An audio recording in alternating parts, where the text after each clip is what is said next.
Bom, gente, boa tarde, então.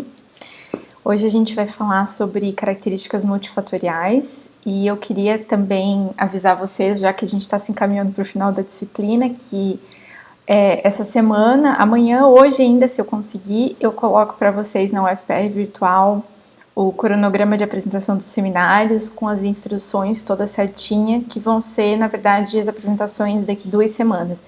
Pelos meus cálculos, a gente não vai conseguir apresentar tudo no mesmo dia, então aí a gente vai ter que ver se a gente pode colocar, dividir em 2 semanas, né? Ou, de repente, fazer um outro horário também para complementar. Mas vou colocar o calendário para vocês colocarem ali o tema e também a ordem da apresentação, tá? Pra gente definir já uma ordem para na hora não ficar confuso. Boa tarde, Vanessa. Então, aí já, né, a gente já começa e qualquer dúvida vocês podem me procurar também para a gente decidir os temas ou para ver, né, qualquer coisa da apresentação. Eu tô pensando, a apresentação assim é curta, né? Então eu tô pensando que vocês apresentem em uns 5 minutos, 6 minutos e aí a gente tenha uns minutinhos para algum comentário, alguma pergunta, né? Alguma coisa assim, alguma discussão. E então, tipo, eu tô calculando assim uns 10 minutos por apresentação. Então, se for isso e se todo mundo, né, vier fazer a apresentação, que está participando da disciplina, acho que vai dar mais de um dia, mais de 2 horas. Mas daí eu vou confirmar isso com vocês semana que vem, tá? Bom, então, para a gente falar sobre características multifatoriais, especificamente, né, claro, a gente está falando de genética de populações humanas, então eu trouxe alguns exemplos de populações humanas e os principais exemplos, mas eu queria dar uma passadinha antes para a gente dar uma relembrada sobre o conceito, né, e como que a gente analisa isso, estuda isso dentro da genética, porque a gente muitas vezes, né, fala de genética e pensa em características monogênicas, em doenças monogênicas que tem um padrão de herança simples que a gente analisa nos heredogramas, né? Mas essas características, né, que são determinadas por uma única mutação, por exemplo, assim, elas são muito mais raras do que as características multifatoriais. Na verdade, quase tudo que a gente tem, tanto de características de diversidade mesmo, quanto de doenças, né, são características multifatoriais ou chamadas de complexas. Então, o que significa a gente dizer isso, né? Então, a característica é chamada de multifatorial porque ela tem, na verdade, fatores genéticos e fatores ambientais que interferem nessa característica. E a complexa porque é complexo mesmo, complexo de entender o que faz a determinação dessa característica, porque também não é um único fator ambiental e um único fator genético. A gente tem geralmente vários fatores genéticos, né? Então, por isso, só por esse aspecto, a característica já é chamada de poligênica, porque não é uma única mutação em um único gene que vai determinar o fenótipo, e sim, são várias mutações, né, ou vários polimorfismos em várias regiões do genoma, em vários genes diferentes, que vão contribuir em conjunto para a determinação dessa característica. E também os fatores ambientais, né, que claro, a gente geralmente não conhece todos os fatores ambientais também, mas a gente sabe que são diversos fatores ambientais, né, então a gente pode dizer, por exemplo, assim, uma característica bem complexa, né, que você tenha. Você pode saber, por exemplo, câncer, né? Vou falar de uma forma bem geral, mas câncer seria uma coisa, na maioria das vezes, né, multifatorial, porque tem uns hereditários também, assim, que daí já não é tão multifatorial. Mas você sabe que, por exemplo, se você fumar, você aumenta o risco de câncer, então isso daqui é um fator ambiental. Você sabe que, dependendo, né, se você não tiver um hábito de vida saudável, então são várias coisas que interferem nisso, né? Então é muito complexo mesmo, por isso que é chamado assim. Então esse padrão de herança complexo, ele não é possível de ser observado num heredograma de famílias e a gente prevê, né, e que aqui os filhos desse casal, eles vão ter tal chance, né? Como a gente pode fazer com características que são monogênicas, né? Então, esse padrão de herança, a gente diz que ele não é mendeliano, porque não é igual das ervilhas de Mendel, né? Que era um único gene e a gente podia saber certinho a proporção de filhos com cada genótipo e com cada fenótipo, né? Consequentemente. Então, esse característica multifatorial não se aplica dessa forma e por isso o modo que a gente estuda elas também é completamente diferente, né? Geralmente, a primeira coisa que fica evidente é que essa característica não é uma característica assim, tem ou não tem. É uma característica que é contínua na população.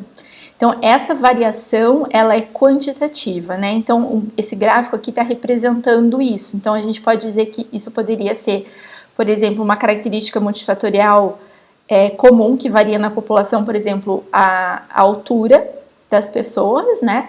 Então, a gente tem uma média da população, né? Então, a maioria das pessoas estão com tem uma altura média.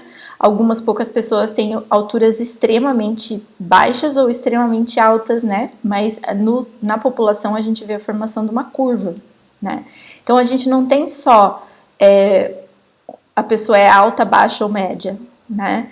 A pessoa pode ter qualquer estatura, se a gente medir em centímetros, se a gente dividir os centímetros, então são vários, né, vários pontos aqui que, na verdade, se a gente fizer essa medição bem precisa, na verdade vai formar uma curva e não vai formar aquelas categorias que seriam respectivas por exemplo, genótipos de uma característica monogênica.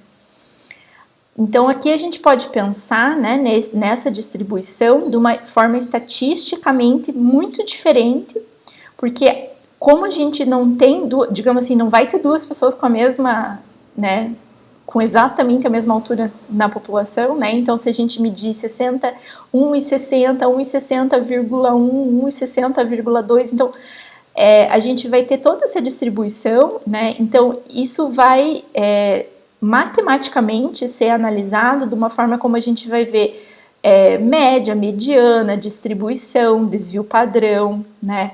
Coisas que são específicas dessa área de genética quantitativa. Então, na humana, né, na genética humana, a gente nem costuma falar muito de genética quantitativa, porque geralmente quando a gente fala de quantitativa a gente está pensando em animal, vegetal, né, em produção, mas todas as mesmas regras que valem, né, que são os da genética quantitativa, também valem para a genética humana. Com a diferença é que a gente não pode fazer experimentos, né, então a gente não tem a mesma fonte de dados, a gente não pode fazer cruzamentos e observar o que acontece, a gente tem que lidar com os dados da população, mas a gente usa a mesma abordagem estatística, tá? Então, se a gente pensar nesse exemplo, né, que eu estava falando da altura, da estatura, a gente pode, na verdade, categorizar as características contínuas. Então, aquele gráfico que a gente viu, né, que tem a altura das pessoas em centímetros, né, então a maior parte das pessoas, né, mais comum terem uma altura média, né. A gente também pode categorizar, né? Então, se a gente criar categorias, por exemplo, de centímetro em centímetro, né? Ou de 5 em 5 centímetros, assim a gente vai agrupando, né? E na verdade, esse gráfico é a mesma coisa, né? Do que se a gente visse essa distribuição, mas agrupando as pessoas, por exemplo, aqui de 1,56 m até 1,60 m estariam nesse grupo, né? Assim a gente vai categorizando, né? Então, é um dado contínuo, mas é um dado que a gente também pode categorizar e daí analisar de uma outra forma estatística que seria baseada nessas categorias. Inclusive, aqui a gente pode chegar a criar 3 categorias, né? Como a gente tinha comentado no slide anterior, eu posso dividir aqui as pessoas que têm estatura média, daquelas que têm estatura alta, daquelas que têm estatura baixa. Eu crio esses limites e então eu passo a trabalhar com 3 fenótipos, né? Mas claro que a minha informação é muito mais rica do que isso, né? Que me permite essa análise quantitativa, tá? Então, só para a gente, né, fazer uma relação. Então, quando a gente fala, né, de doenças monogênicas, né, ou características monogênicas, na verdade, mas aqui fica mais fácil a gente entender esse exemplo, principalmente se a gente pensar em doenças, é que, porque a doença a gente pensa assim, mas a doença a pessoa tem ou não tem, né? Então fica um pouco mais assim, mas como que a doença é uma coisa multifatorial e quantitativa? Se ou a pessoa vai ter a doença ou não vai ter a doença.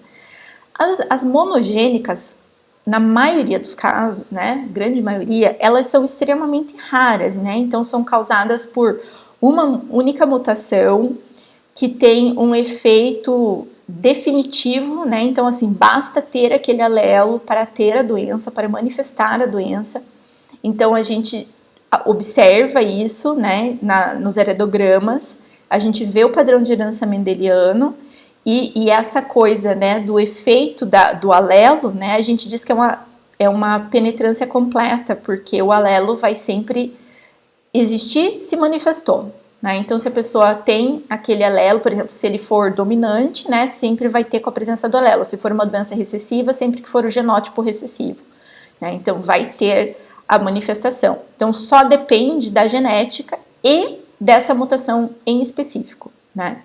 Já nas doenças complexas, o que a gente tem que entender é que não basta você ter um alelo para aquela doença que você terá a doença.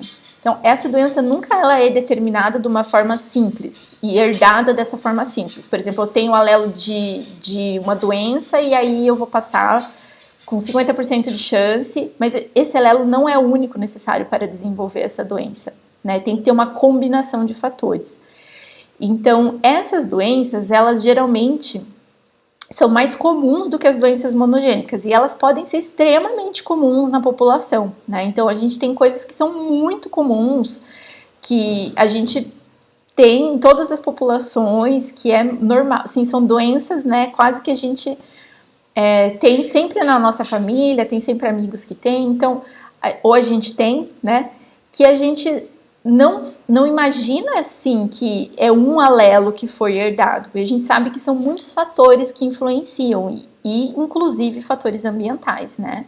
Então a gente tem esse modelo do limiar que na verdade é como assim, você pode ter um alelo que esteja predispondo você a ter essa doença, pode ter talvez mais um fator ambiental, pode ter um certo conjunto de coisas, mas a partir de um certo limiar que seria estabelecido, então voltando naquele gráfico da distribuição, se a gente pensar que seriam, né, quantos fatores para essa doença você tem, se você passar desse limiar, né, aqui a gente considera que a pessoa tem a doença, mas é uma questão mais clínica, né, uma questão de manifestação, porque, na verdade, esse conjunto não precisa ser o mesmo.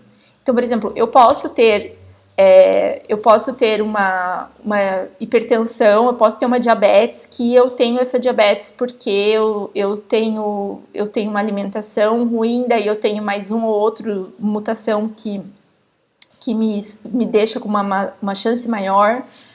Mas uma outra pessoa, por exemplo, tem outros alelos que não são esses mesmos que os meus, mas são outros alelos que também predispõem e de repente ela tem outros fatores ambientais que contribuem, então não são os mesmos que o meu, mas ela pode desenvolver a mesma doença, né? Porque nenhum desses fatores aqui é suficiente e nem é necessário para desenvolver essa doença, né?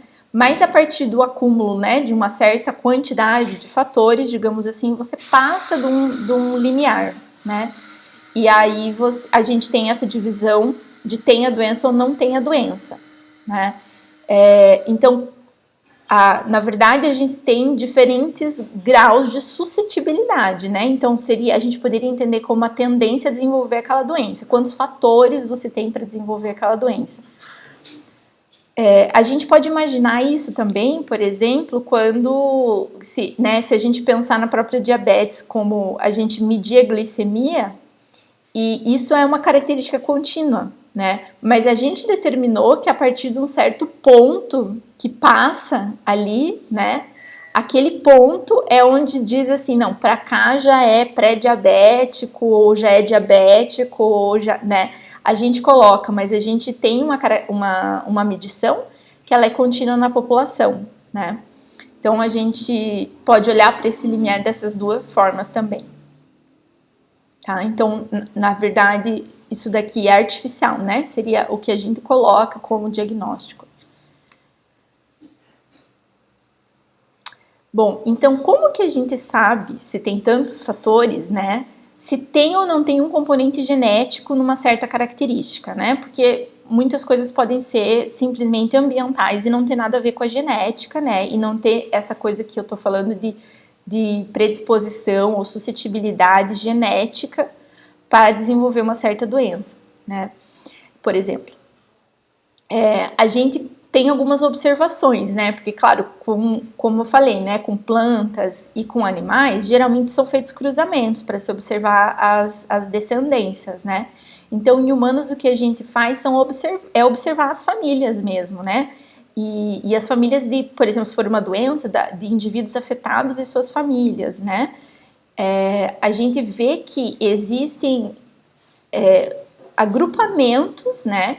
Então, assim, por exemplo, os indivíduos que são mais geneticamente aparentados, mais próximos geneticamente, eles são mais parecidos para essa característica do que aqueles não aparentados, né? Então, por exemplo, a chance de você encontrar uma pessoa com uma certa doença é maior se já tiver uma pessoa na família do que em uma família que não tem ninguém, né?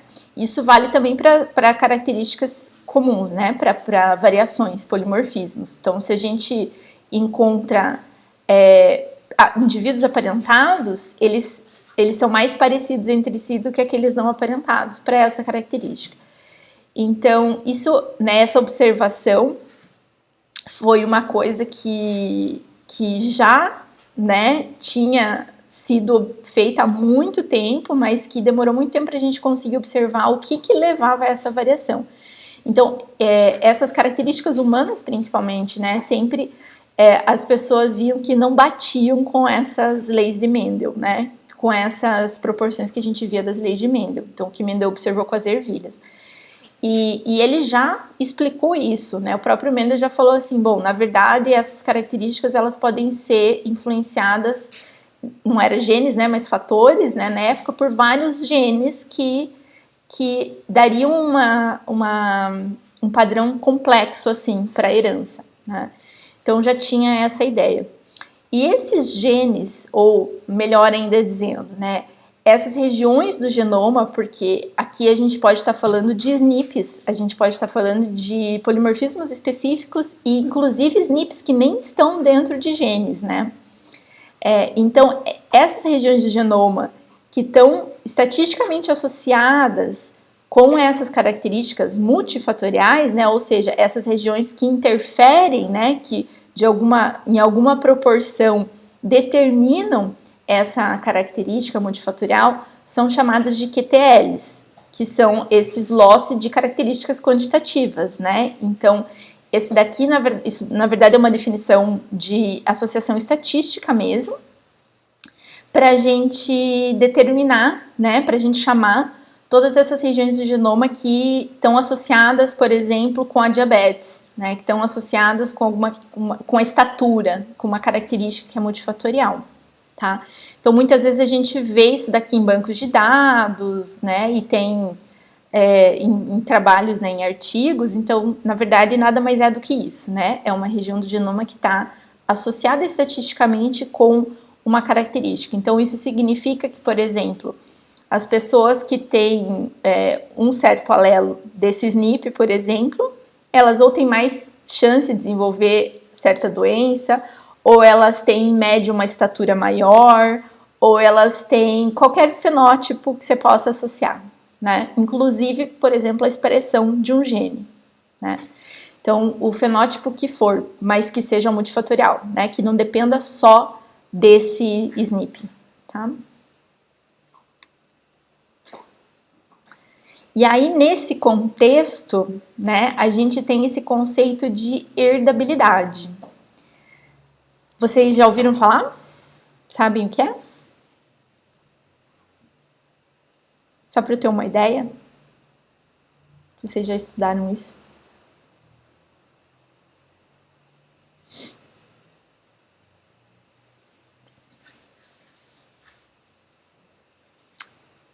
Certo, beleza, obrigada, meninas. Então, vou explicar. Então, a gente pode dizer que a herdabilidade é uma proporção da variação da característica que é devida a esses fatores ambientais. Então, a gente falou que a característica multifatorial, ela era, em parte, determinada pela presença de alguns alelos, né, algumas variantes genéticas, e, em parte, por alguns fatores ambientais. E aqui a gente está falando, essa parte que é devida à genética, essa proporção é o que a gente chama de herdabilidade, tá? Então, a ideia é exatamente essa. Por exemplo, se eu tenho uma característica... Hoje eu não vou sair. Se eu tenho uma característica que ela é 50% determinada geneticamente e 50% determinada pelo ambiente ou pelas condições ambientais, então a herdabilidade dessa característica é 50%, né? Mas esse é um conceito bem matemático, na realidade, e a gente tem formas de estimar isso, né? Então, isso é um conceito que é muito utilizado, por exemplo, né, na produção animal, vegetal, porque são essas características que a gente diz, quantos quilos de tomate vai produzir? Aí a gente diz, bom, então depende, né? Depende da genética do tomateiro, depende também da quantidade de água que você coloca, então quanto que depende da genética do tomateiro? Ou quanto que eu posso melhorar ele só melhorando as condições ambientais dele, dando água corretamente, tendo a luz correta, etc, sei lá mais o que, né? Então, aqui no caso da genética humana, a gente vai pensar qual é a parte que é herdável, né? Então, eu tenho uma característica multifatorial, que é uma doença, por exemplo, e que eu vou pensar qual seria a chance de eu passar isso para os meus descendentes. É só a parte herdável é que eu posso passar, né? Claro, o fator ambiental a gente pode modificar, né? Mas essa parte da herdabilidade é a parte que você vai passar no seu gameta, né? Então, a gente tem formas e formas de estimar isso. Então, eu vou mostrar para vocês o que é a teoria, né? E o que a gente faz em genética humana, já que não dá para fazer experimentos. Então, em teoria, né, a gente tem essa variância fenotípica que seria tudo que toda a variação que tem para essa característica, tá? Então, vamos supor aqui que a gente está falando da herdabilidade da estatura mesmo, né, da altura. Então, eu tenho indivíduos que variam, sei lá, de 1 metro e sei lá o que, até 2 metros e não sei quanto. Então, tudo isso é a minha variância, né? A variância é um conceito estatístico, mas aqui só para a gente ter uma ideia do que a gente está falando. Essa fenotípica é aquela que eu observo mesmo, então é a altura mesmo das pessoas. Essa diferença entre as estaturas das pessoas em uma população, elas são devidas a uma parte que é uma diferença genética entre as pessoas, né? Então a gente vê isso e em estatura a gente consegue ver, por exemplo, tem famílias que as pessoas são mais altas, tem famílias que as pessoas são mais baixas, né? Então isso tem uma certa relação genética, a gente observa isso. E em parte tem uma questão do ambiente, né? Alimentação, atividade física, do desenvolvimento, sei lá o que mais, né? Então, a gente chama isso de variância fenotípica, variância genotípica, que seria essa diferença genética entre as pessoas mesmo, em todos esses genes que influenciam na estatura, e uma variância ambiental, que é toda essa outra variância de alimentação, atividade física e tudo mais, tá? Então, esse daqui é o nosso básico para a herdabilidade.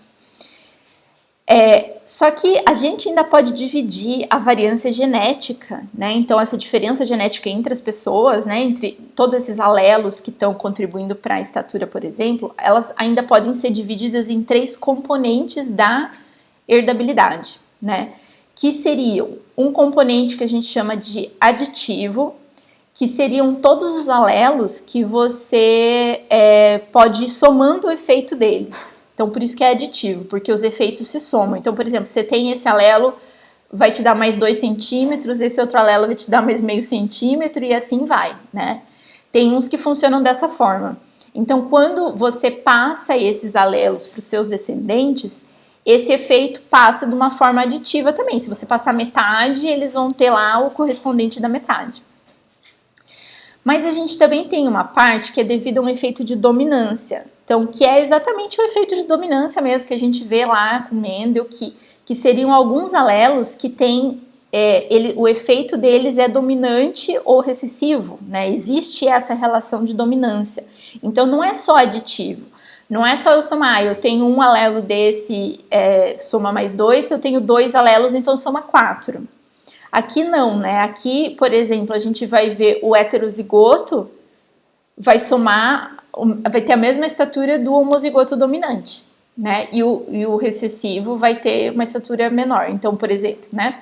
Então, a gente teria um efeito que não é passado para os filhos, porque quando você vai formar os seus gametas, se você for heterozigoto, você vai passar um desses alelos e não vai passar o outro. E aí você não sabe qual é o gameta que vai, qual é o alelo que vai estar no outro gameta que vai encontrar esse. Então, qual vai ser o genótipo que vai estar nesse indivíduo, né? Então, quando existe isso, aí a gente pode ou ter o efeito do alelo ou não ter, dependendo da combinação que ele ficar. Então, é difícil da gente prever na transmissão, tá? E a outra parte seria epistática. Epistasia é aquilo que a gente via de genes que interagem para a formação de uma mesma característica, né? Então, por exemplo, a gente tem lá os casos simples, né, que a gente observa na genética clássica lá. A gente tem, por exemplo, uma característica que, na verdade, é a combinação de 2 genes ou 3 genes que determinam isso. Então, não dá para saber como que vai ser essa característica. Aqui no caso, por exemplo, qual vai ser a estatura, não dá para saber, porque tem genes que interagem. Então, assim, não basta ter esse alelo, tem que ter esse alelo desse SNP, por exemplo, desse gene, e tem que ter também um outro certo alelo de um outro SNP ou outro gene em combinação, senão eles não têm atuação, né? Eles não dão esse aumento na estatura, por exemplo. Então, essa interação, né, que não é uma coisa aditiva também, então a gente não dá para saber se a gente vai passar esse conjunto de alelos ou se eles vão só um deles e daí não vai ter o mesmo efeito, etc. Então, essa parte dominante e epistática é muito difícil da gente calcular, né, da gente saber como que vai ficar nos descendentes, né? Então, a parte aditiva é a única parte que realmente a gente consegue medir, né? Então, por exemplo, se existe uma via bioquímica e eu preciso, na verdade, de 3 enzimas funcionando para que produza aquele produto final. Então, esses 3 genes, de alguma forma, eles estão interagindo, né? Porque os produtos deles interagem. Essa interação gênica, né, que a gente fala, não é do gene, é dos produtos dos genes.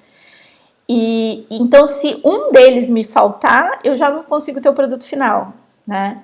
Então, a gente já tem uma questão que vai além do que a gente pode prever nos cruzamentos. Então, essa parte epistática e dominante é muito difícil da gente medir, né? Então, geralmente, a gente trabalha só com essa parte aditiva, mas é importante a gente saber que a herdabilidade, né, que é a parte genética, ela não é só simples assim, adicionando o efeito de todos os alelos. Existe uma interação entre alelos, que seria a dominância, e existe uma interação entre genes, que seria a epistasia, né?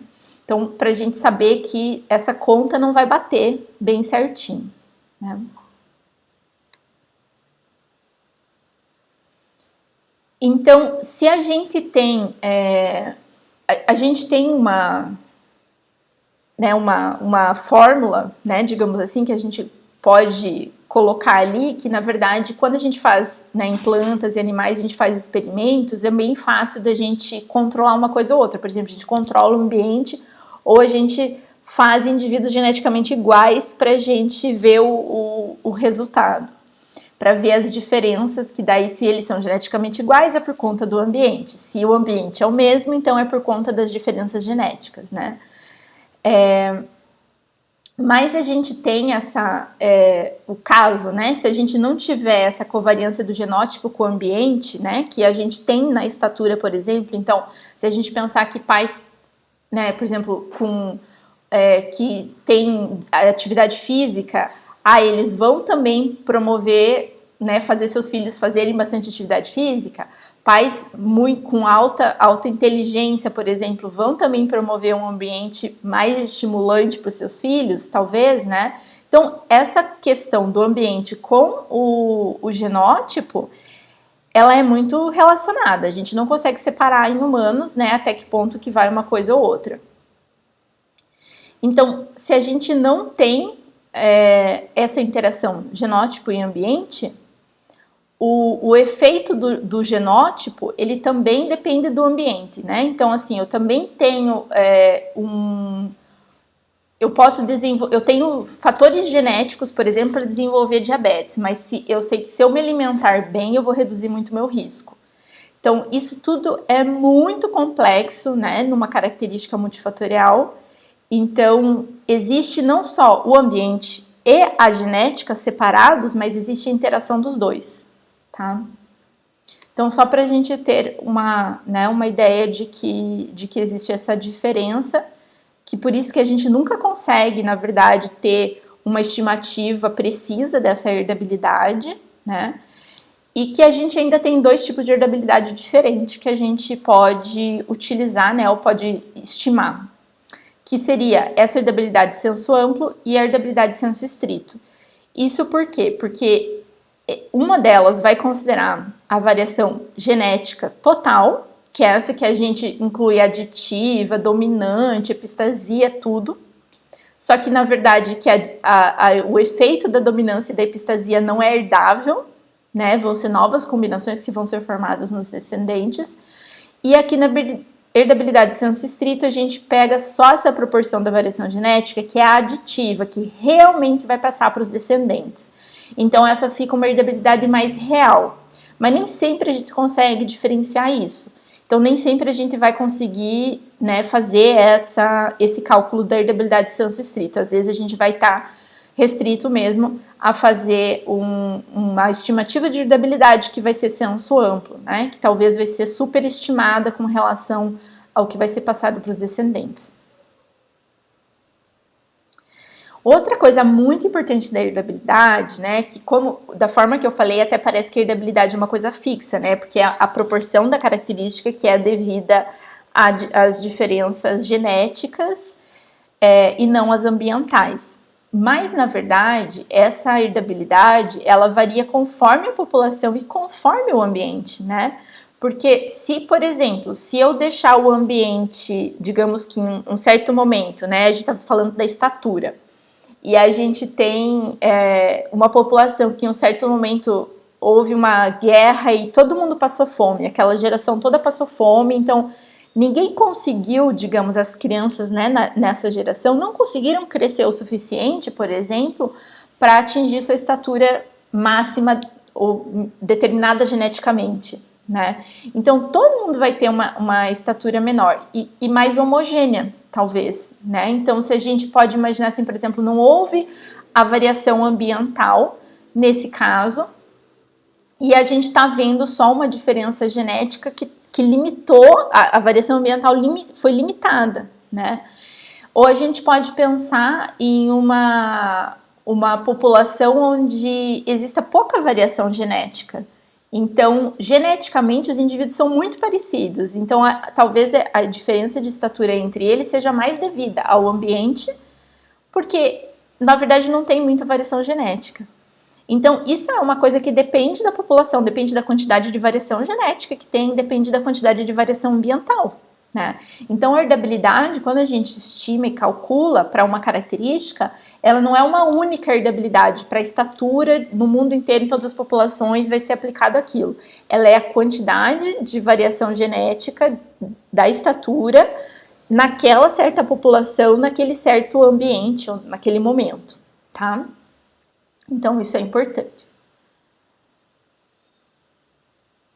Gente, se tiverem alguma dúvida, pode interromper, tá?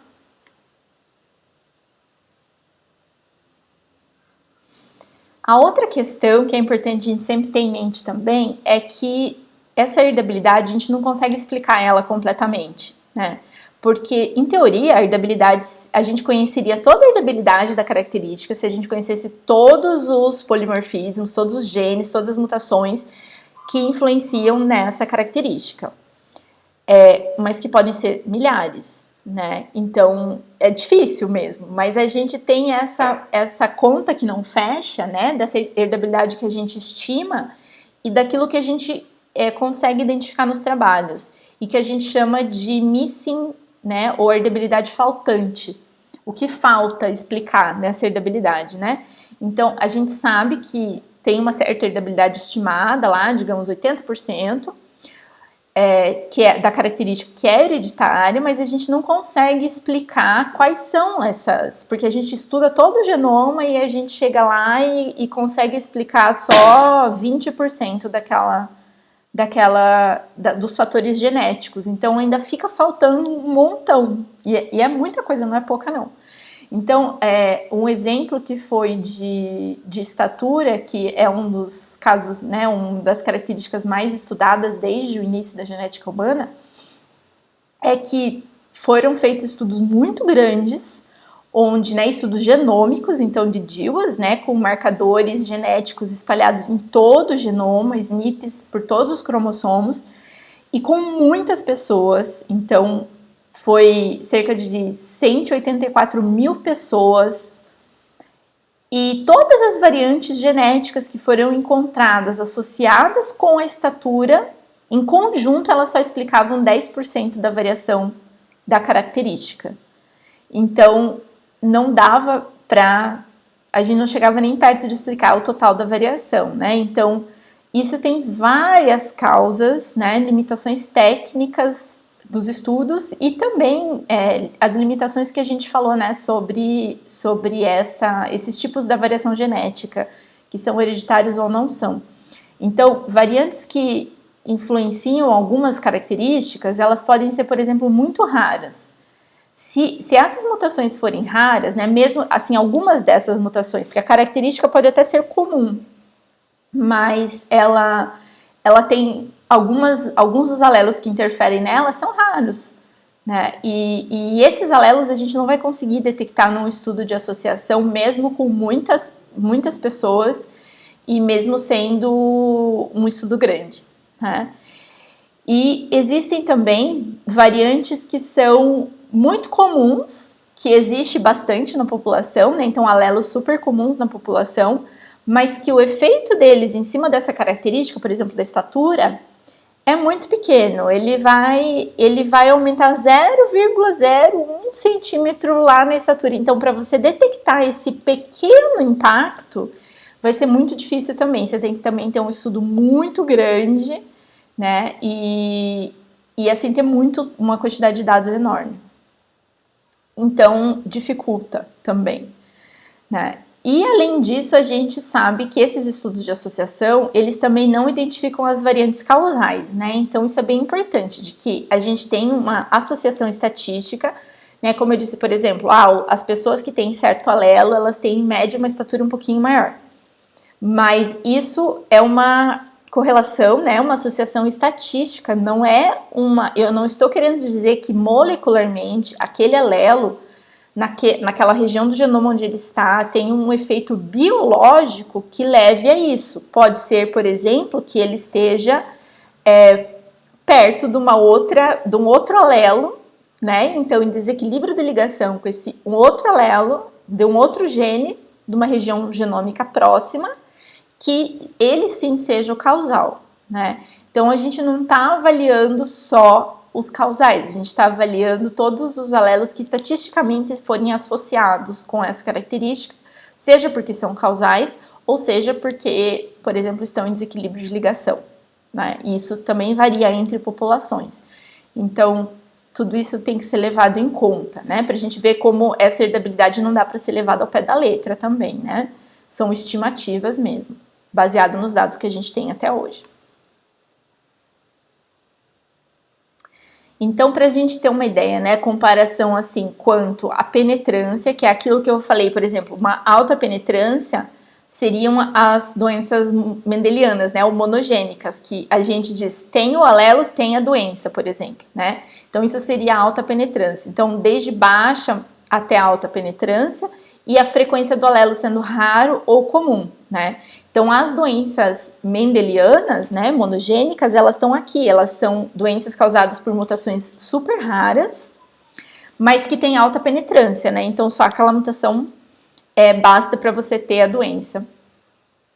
Já aquelas que a gente identifica, geralmente, nesses estudos genômicos, né, de associação genômica, elas são exatamente o contrário, elas são variantes muito comuns, mas com uma penetrância baixa, elas interferem pouco na característica, né? Não basta só ter aquela mutação, tem que ter, ela determina uma pequena porcentagem dessa probabilidade, né? E a gente tem um monte, bom, tem as doenças também, né, que são muito difíceis de você identificar, porque se o alelo é muito raro e o efeito dele também é pequeno, é muito difícil de você identificar que esse alelo está relacionado com essa característica, né? E os alelos que são muito comuns e que, né, então são muito frequentes na população e também tem uma penetrância muito alta, não é normal você encontrar, porque se é um alelo, por exemplo, a penetrância dele é alta, significa que ele sozinho, né, ou praticamente ele sozinho, consegue causar uma certa doença. Então, você não vai encontrar essa doença em alta frequência, né? Então, ele não vai ser comum, né? Então, isso daqui não é o que a gente espera achar nas doenças. E a gente tem daí todo um miolo aqui, né, que seriam as mutações de frequências intermediárias que têm uma penetrância intermediária. Então, que são aquelas que a gente, né, a soma do efeito de todas elas é que, na verdade, vai determinar, por exemplo, a característica, né? Então, só para a gente ver que existem, né, dificuldades técnicas também e de frequências dessas mutações, né, e de tamanho do efeito delas ou a penetrância delas, né? Então, o quanto elas interferem realmente nas características.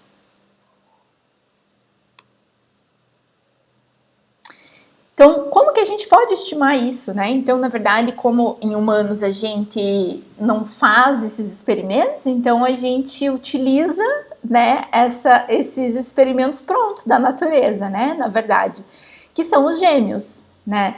Então, quando a gente faz os experimentos com plantas, animais, a gente procura, por exemplo, indivíduos que são geneticamente idênticos para comparar, porque a gente sabe que se, por exemplo, duas pessoas gêmeos idênticos, né, ou monozigóticos, que a gente chama, se geneticamente eles são idênticos, né, qualquer coisa que, por exemplo, se a estatura deles for diferente, não pode ser por causa da genética, tem que ser por causa do ambiente, né?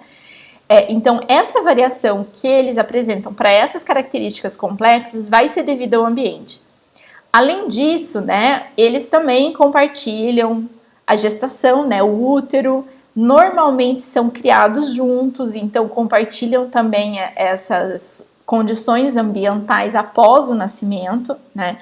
Então tem estudos que ainda encontram, por exemplo, gêmeos idênticos que não cresceram juntos, né? Então não compartilharam esse ambiente, mas a gente tem outras categorias para comparar. Aqueles gêmeos que não são idênticos, a gente pode pensar, mas eles não são idênticos, então, mas na verdade eles compartilham mais o ambiente do que irmãos normais, né? Irmãos não gêmeos. Porque eles vão ter compartilhado o útero da gestação e eles vão ter compartilhado, né, esse nascimento, esse ambiente numa mesma fase. Então, eles vão ter mais compartilhamento de características ambientais, a gente espera que eles também sejam mais parecidos entre eles, mesmo que geneticamente eles sejam diferentes, né? Então, no caso dos gêmeos não idênticos, eles vão estar, a diferença, por exemplo, de estatura entre eles vai ser devida, em parte, ao ambiente e em parte à genética, mas a gente vai minimizar, pelo menos, o efeito do ambiente em comparação com irmãos. Então, muitas vezes o que os estudos de genética humana fazem é a comparação, né? Quanto que essa característica difere ou varia, né, entre pares de gêmeos Então, aí, por exemplo, se a gente tem uma doença que a gente está falando, a gente chama de concordante ou discordante, porque aí a gente determina tem a doença, por exemplo, se os dois têm a doença, é um par de gêmeos concordante. Se os dois não têm a doença, também é concordante. Discordante quando um tem, o outro não tem, né? Mas a gente também pode usar essas comparações para medir várias coisas, né? Como características contínuas mesmo. E aí, baseado nessas comparações, é que a gente faz essa estimativa da herdabilidade, né? Então, a gente sabe que a herdabilidade vai ser a proporção da variância total. Então, vamos ver toda a variação que existe nessa característica. E vamos, por exemplo, aqui no caso dos gêmeos idênticos, a gente tem só a variação ambiental. Então, o resto da variação tem que ser devido à genética, né? Então, a gente vai fazendo essas estimativas para a gente poder chegar nessas porcentagens. Então, a gente... Bom, tem vários resultados possíveis aí, né? Mas se a correlação entre gêmeos fraternos, né, que não seriam os idênticos, e os gêmeos idênticos forem as mesmas, é porque não tem herdabilidade nenhuma, ou seja, não tem genética envolvida nessa história, né? Então, a gente espera que os gêmeos, se a característica tem um componente genético, então os gêmeos idênticos, eles têm que ser mais parecidos do que os gêmeos não idênticos, né? Então, essa comparação já dá pra gente essa proporção. E se for uma herdabilidade de 1, que seria a herdabilidade máxima, seria 100% de herdabilidade, nesse caso a característica não seria multifatorial, daí ela seria genética, mesmo que ela for poligênica, né? São várias mutações. Mas se essa herdabilidade for 1, né? Entre os gêmeos idênticos, a gente espera que ela seja metade, né? 50% entre os gêmeos não idênticos, né? Porque daí eles estariam com essa diferença genética também, né? Então, as diferenças genéticas, elas seriam responsáveis por todas as diferenças fenotípicas que seriam encontradas entre as pessoas, né? Nesse caso. Então, a herdabilidade varia de 0 a 1, tá? Então, se a gente fizer uma tabelinha, a gente comparar, depende do... Se a gente for... Claro, aqui a gente está falando de modo de herança, porque a gente está comparando para a gente entender como seria para características monogênicas, né? E aqui, daí na última linha, a gente tem o que a gente observa, né? A estimativa que realmente os estudos chegaram a partir de várias características multifatoriais, né? Então, se uma característica é monogênica, mas é autossômica dominante, né? Quer dizer, aquele alelo é dominante, os gêmeos monozigóticos, né? Eles têm 100% de concordância, que eles são geneticamente iguais e essa característica é genética. E recessiva também. Não importa se ela é recessiva ou dominante aqui, na verdade, para eles, né? Mas para os gêmeos dizigóticos, né? Que seriam diferentes geneticamente, né? Eles não são idênticos, então a gente, se a característica for autossômica dominante, né, que aqui seriam irmãos, né, na verdade só gêmeos, porque eles, né, daí compartilham essa parte ambiental também. Mas se a gente vê entre irmãos, né, para uma característica autossômica dominante, seria a chance dos dois terem esse alelo, seria de 50%. E na autossômica recessiva, ela tem só 25% de chance, porque aí você precisa que o genótipo seja, né, por exemplo, o azinho, né? É isso aí. Eu sabia que ia chamar atenção isso daqui. Então, a gente vê que essa diferença aqui é a média, né, que a gente espera por conta das proporções mendelianas mesmo. Quando a gente vai ver as características multifatoriais, né, o que a gente vê, né, da concordância entre gêmeos monozigóticos é uma variação de 40% a 60%, que a gente acredita que seja uma variação, aqui nesse caso, só ambiental, né, e entre os gêmeos dizigóticos, uma concordância de 4% a 8%, muito menor, né, que aqui eles não são só diferentes geneticamente, como também para o ambiente, por mais que, né, a gente tenha uma diferença minimizada pelo fato de terem sido gêmeos. Mas é muito discrepante, né? Então, assim que a gente estima, né, essas formas de herança e essa complexidade das características, tá? Deu para entender, gente, as comparações, né, que a gente faz, o estudo de gêmeos?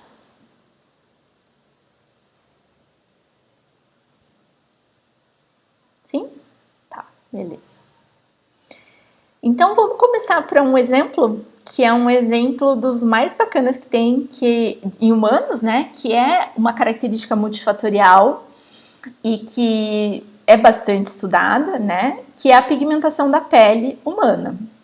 Então, para a gente entender um pouquinho, né, como é que funciona tudo isso, vou dar só uma introdução, assim, um pouco na biologia da coisa, para a gente ver, né, o que na verdade interferiria antes da gente entrar na parte genética.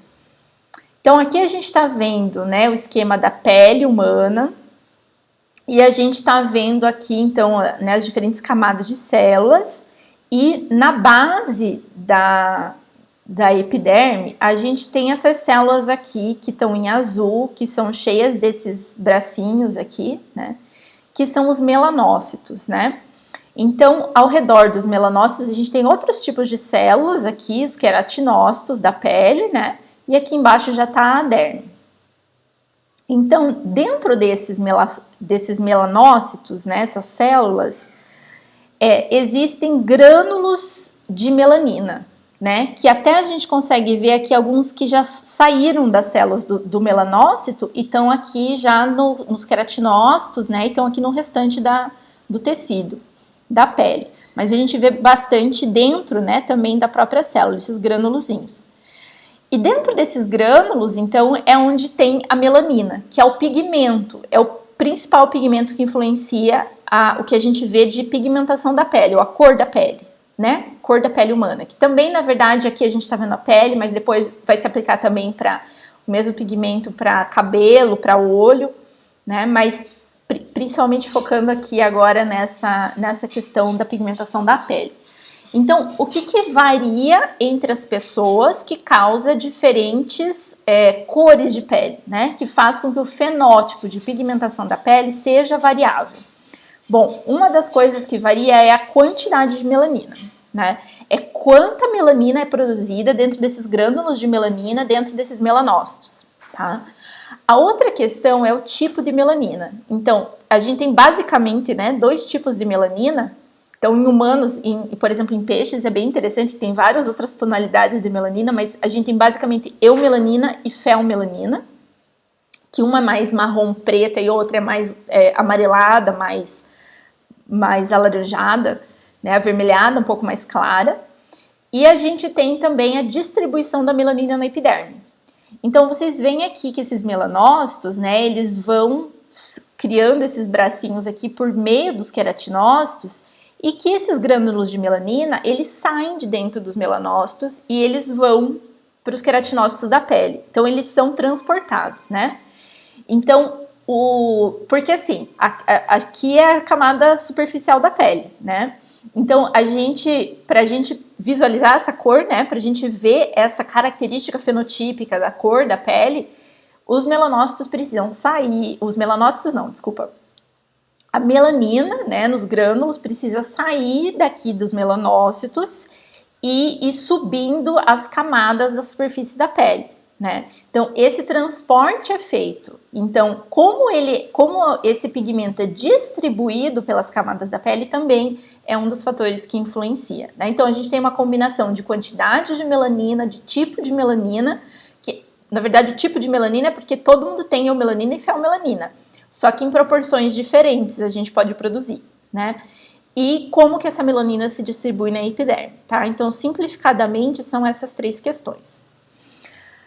Aí, então, aqui a gente tem uma outra figurinha, né, que aqui tá comparando, no caso, o que seria uma pele mais escura e o que seria uma pele mais clara. Então, numa pele mais escura, a gente vê que tem mais melanina, né, primeiro, então esses granulozinhos que estão todos aqui, já aqui pra cima, que foram produzidos aqui nesse melanócito, aqui embaixo, tá sendo mostrado agora só uma célula, né? E a gente daí tem uma proporção maior de eumelanina, né? Enquanto na pele clara a gente tem menos desses grânulos, né? Então tem menos melanina em geral. E tem a melanina que tem é principalmente a felmelanina, que é essa amarela avermelhada. E os melanossomos, no caso da pele mais escura, eles também são melanossomos mais pigmentados, né? Então esses grânulos têm mais quantidade de melanina, né? Mais pigmento também dentro dos grânulos. Além disso, eles são maiores e eles são mais distribuídos por toda a pele, né? Em comparação com os melanossomos numa pele clara, que são menos pigmentados, tem menos melanina, são menorzinhos, né? Então aqui eles estão mostrando, aqui ó, nessa linha aqui, que eles estão ligando aqui os melanossomos, né? São menorzinhos e são mais compactados em certas áreas da pele, não são bem distribuídos na pele, na verdade, tá? Então são algumas das características que fazem essa distribuição. Então a gente já pode imaginar todos os genes que regulam, né, a produção desse pigmento da melanina, essa proporção entre eumelanina e felmelanina, essa distribuição, né, o tamanho dos melanossomos, a distribuição deles, né, pelo tecido da pele, todos os genes que controlam isso, porque inclusive esse transporte de dentro dos melanossomos para os queratinócitos é uma condição regulada pelas células, né? Então, isso é parte do processo dessas células. Então, todos os genes que regulam isso, que de alguma forma participam desses processos, são genes que podem influenciar na característica final, que é a pigmentação da pele, tá? Então, para a gente ter uma ideia, né, do que a gente está falando. Aqui também tem mais uma figurinha que tem um pouquinho diferente do livro, mas está mostrando a mesma coisa, né? Só que aqui a gente mostra uma pele mais escura, uma pele intermediária e uma pele mais clara.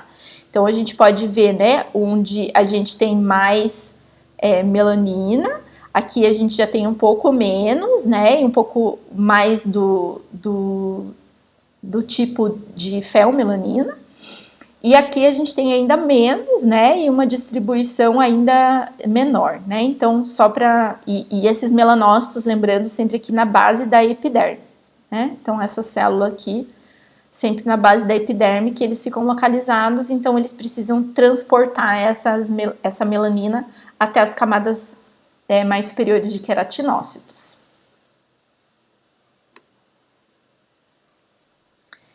E o que foi extremamente interessante dessa característica é que existe uma distribuição geográfica que não é aleatória nessa característica de pigmentação da pele, especificamente da pele, daí, né? Então, por isso que a gente está falando especificamente da pele, não agora necessariamente cabelos e olhos, também é questão de pigmentação, e muitos dos mesmos genes, inclusive, que controlam, né, que regulam, são as mesmas vias, mas na cor da pele a gente tem essa característica de ter essa distribuição, que ela é uma distribuição mundial que mais ou menos se sobrepõe ou coincide com a distribuição de radiação ultravioleta, né? Então a gente vê que nas regiões de maior incidência de radiação solar, a gente tem as populações humanas de pele mais escura. E nas regiões onde tem menos distribuição tem menos incidência de radiação ultravioleta, a gente tem as populações humanas de pele mais clara. Então, isso foi a primeira coisa que foi observada, né? Que essa distribuição dessa característica não era aleatória, ela era correlacionada com a radiação ultravioleta. Aqui também tem um outro gráfico que mostra de uma forma um pouquinho mais didática, né? Que esse daqui é o que está num livro didático, né? Praticamente traçando aqui algumas regiões, né? Geográficas delimitadas aqui mais em torno do Equador, então seriam, né? Onde a gente tem essa radiação ultravioleta e a pele mais escura, e daí essa região mais intermediária e a região com a menor incidência de radiação e a distribuição também de peles mais claras.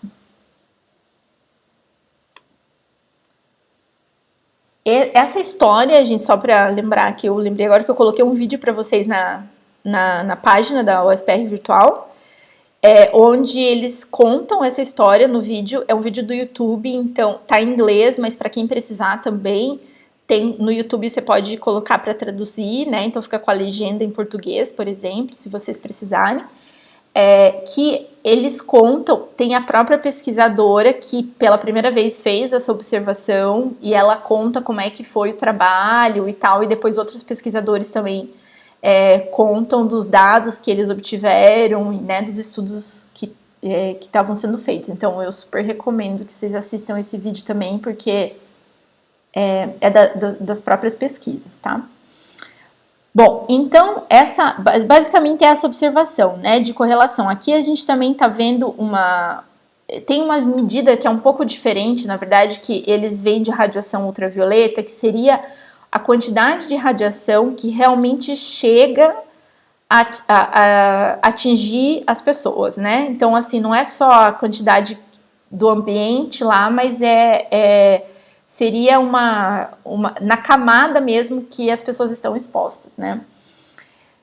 Então, mas assim, de qualquer forma que você medir, você vê que existe uma relação entre essas duas coisas. E essa relação, na verdade, é causal, não é uma simples coincidência, né?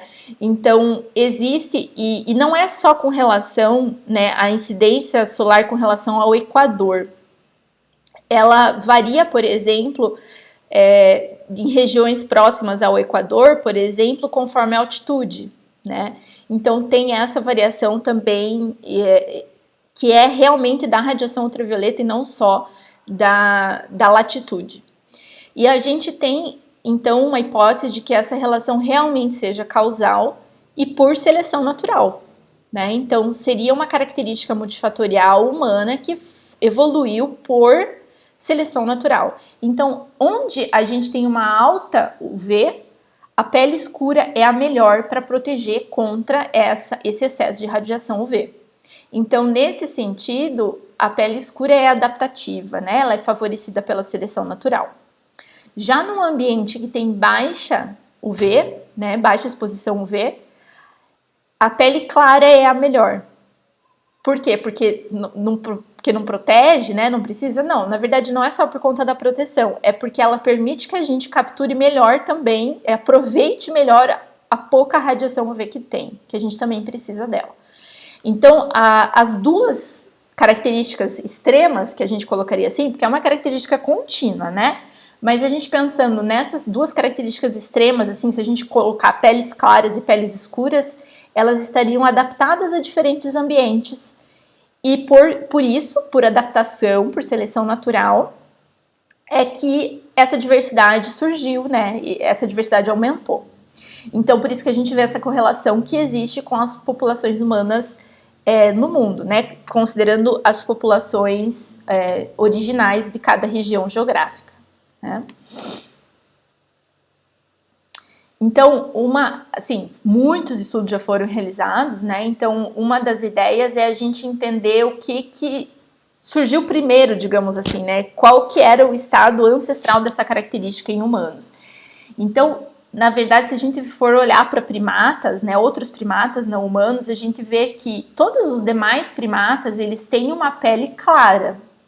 Só que essa pele clara, ela é coberta de pelos, muitos pelos, uma camada bem densa de pelos.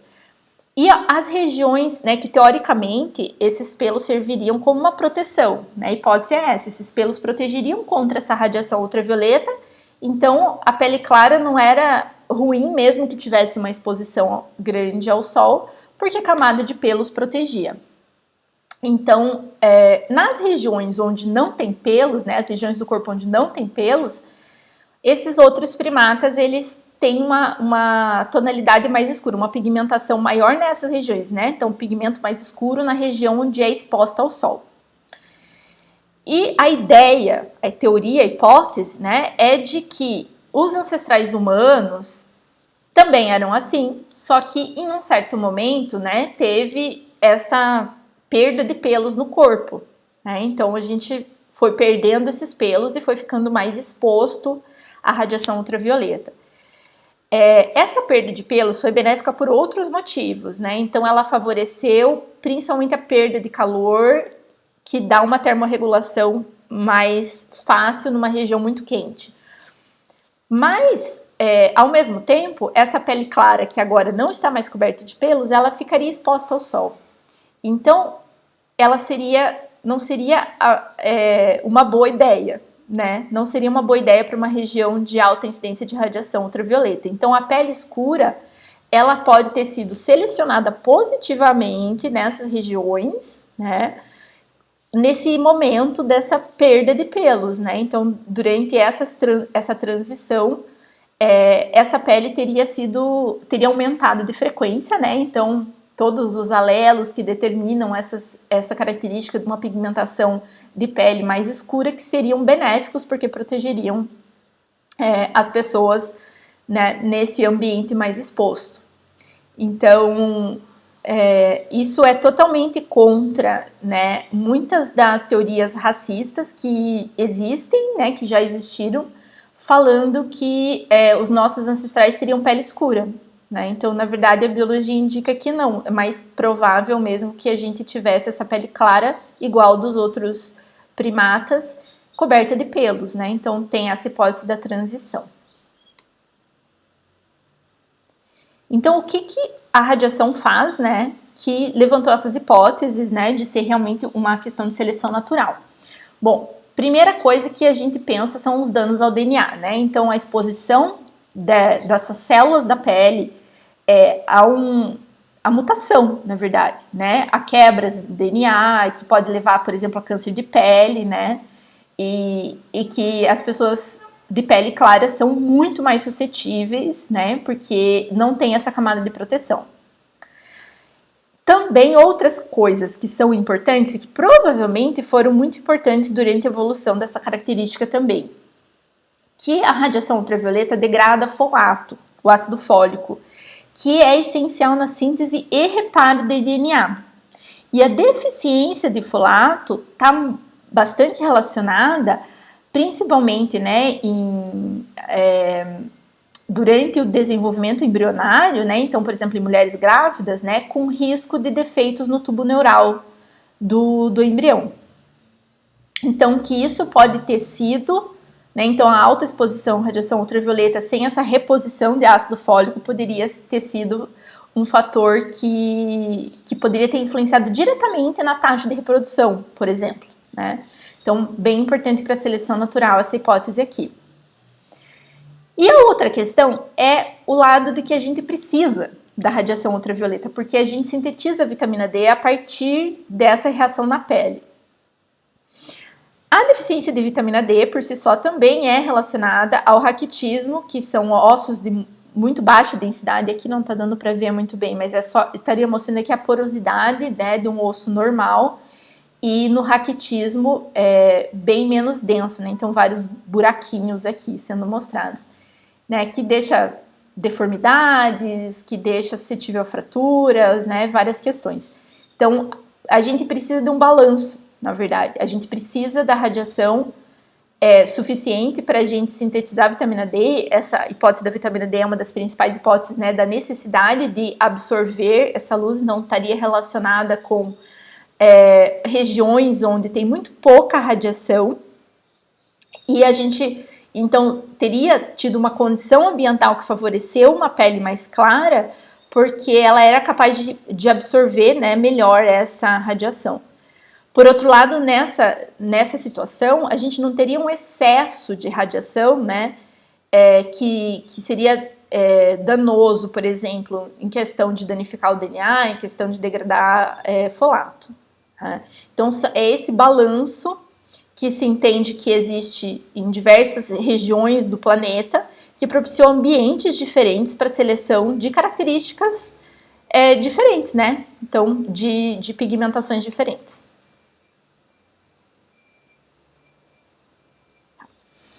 Então, aqui tem mais um gráfico, né, mostrando aqui também que tem estudos que medem também níveis de vitamina D, que correlacionam esses níveis, né, em várias regiões também, então que corroboram essas hipóteses ambientais e essas necessidades, né.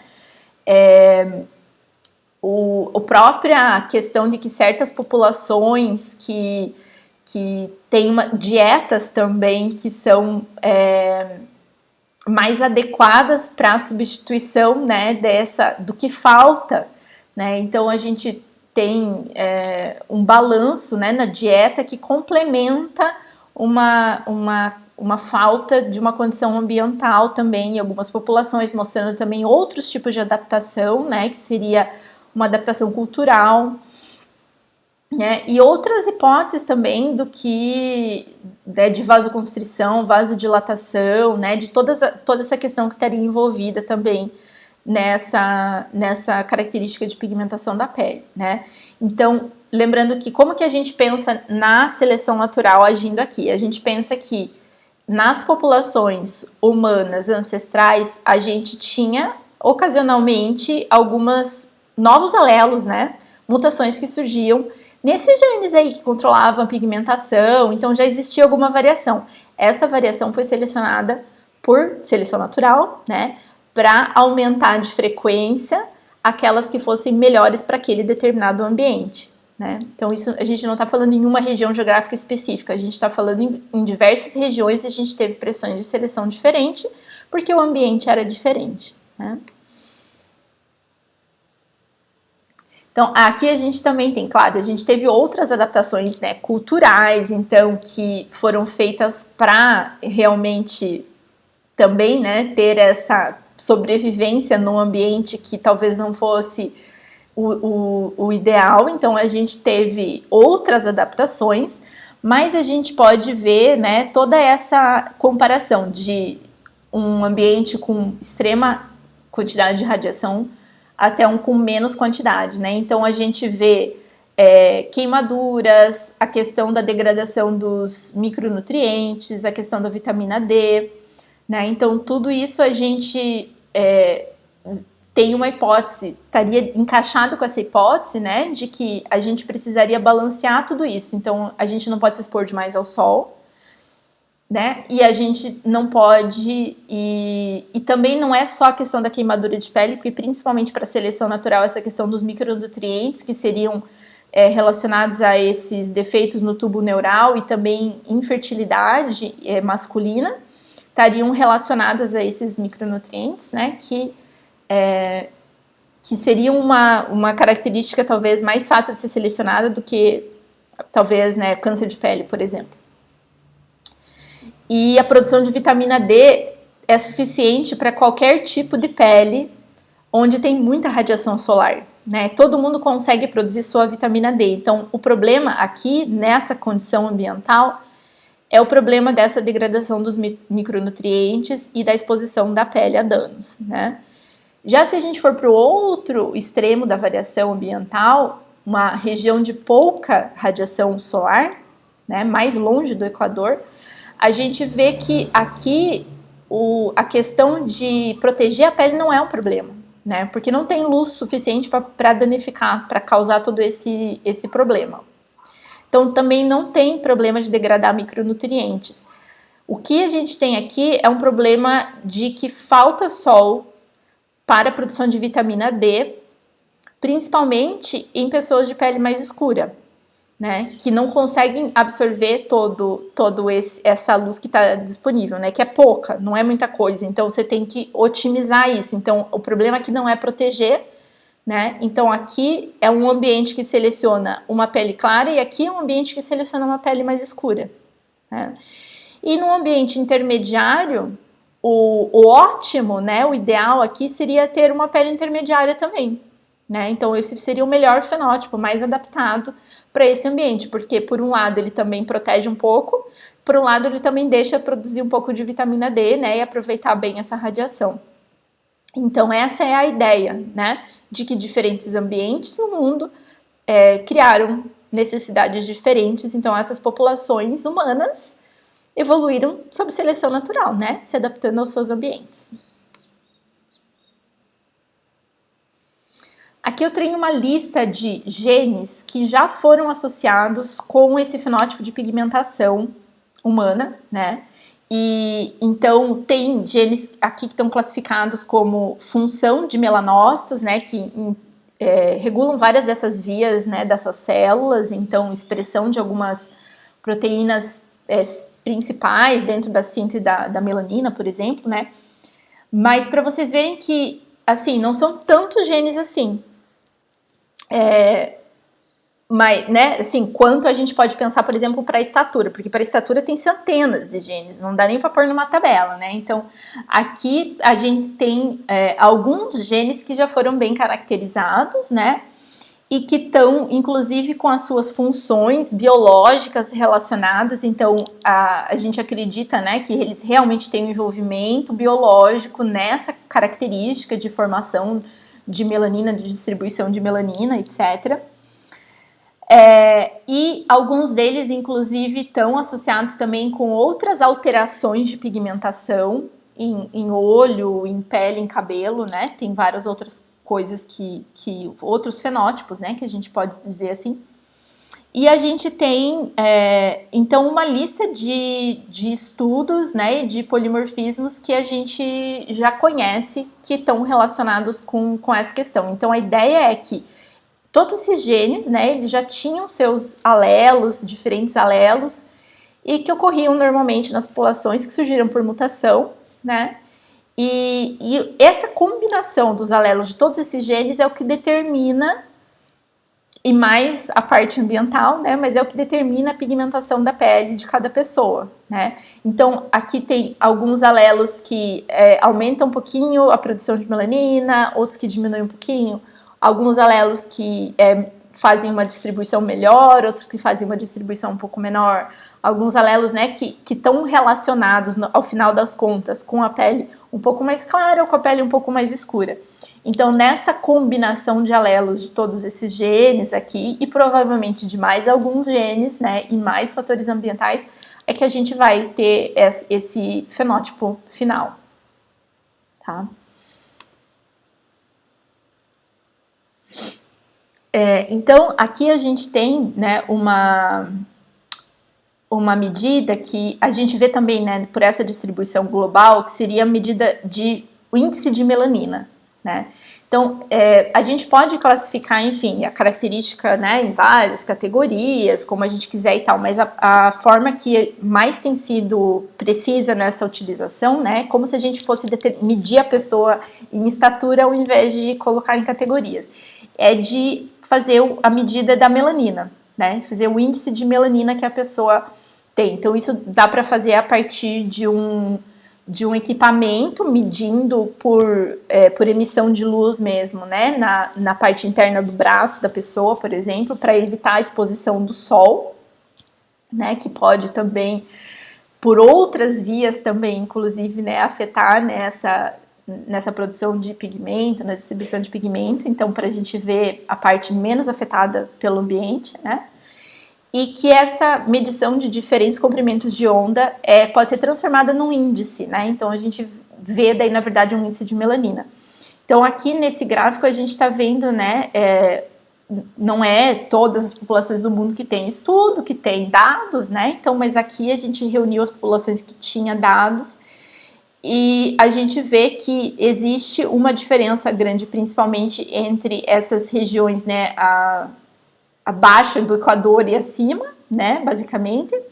Então, as populações europeias, asiáticas, né, com uma pigmentação de pele mais clara, e existe uma variação muito grande dentro da África, né, e a gente tem na Austrália também aqui, né, que é mais ou menos na mesma altura, né, aqui do mapa, que teria uma incidência de radiação ultravioleta também, que a gente pode ver aqui, inclusive o que é medido aqui é uma dosagem de, tipo, quanto que precisa de luz, de radiação, para você ter uma vermelhidão na pele, né? Então a gente vê, né, que existe essa correlação, né, foi visto também. E esse estudo especificamente, que eu acho que é um dos...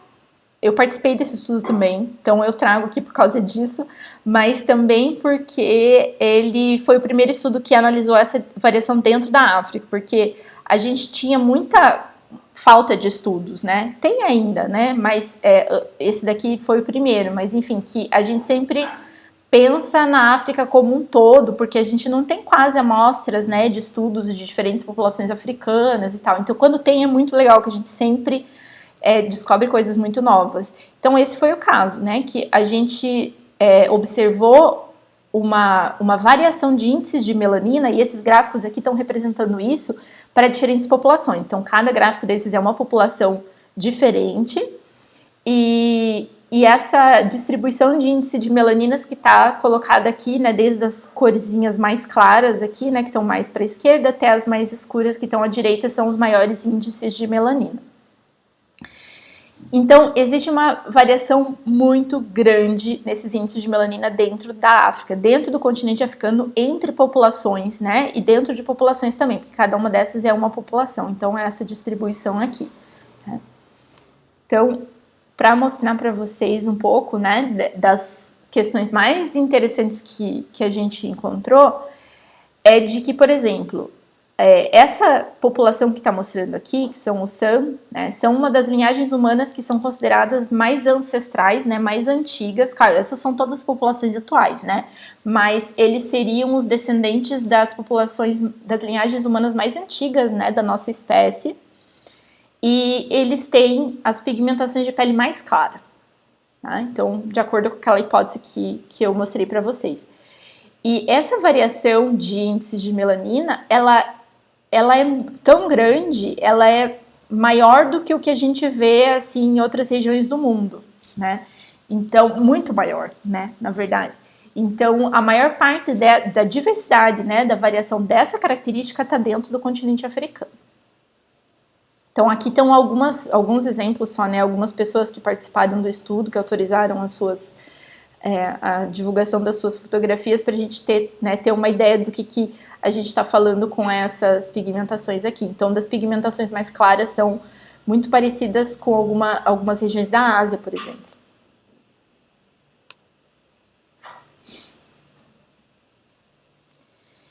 Então, né, esse estudo identificou 4 regiões, então aquilo que eu estava falando para vocês sobre herdabilidade faltante, né?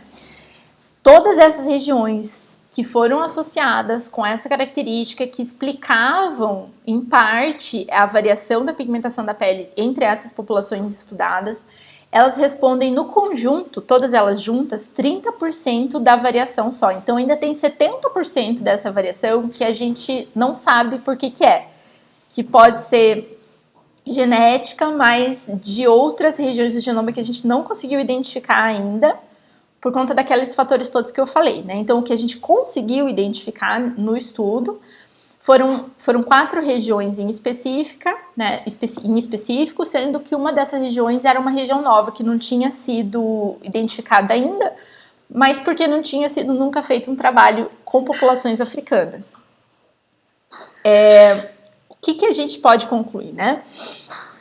Que as variantes associadas com pele clara e pele escura, que foram identificadas nessas populações africanas, né, elas são todas variantes antigas, né, então esses polimorfismos já existiam nessa população, e faz muito tempo que estão ali nessa população, então existe uma diversidade, né, sempre existiu uma variação, então a gente não tá falando, né, necessariamente de qual veio primeiro aqui. A gente está falando que sempre nossa espécie teve variação nessa característica.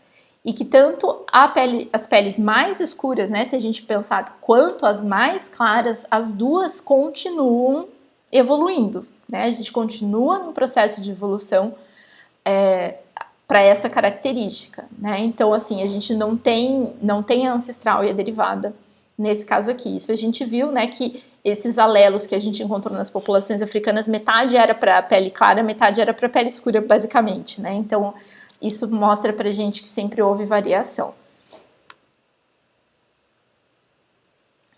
Aqui eu coloquei de novo, eu não tirei esses daqui só.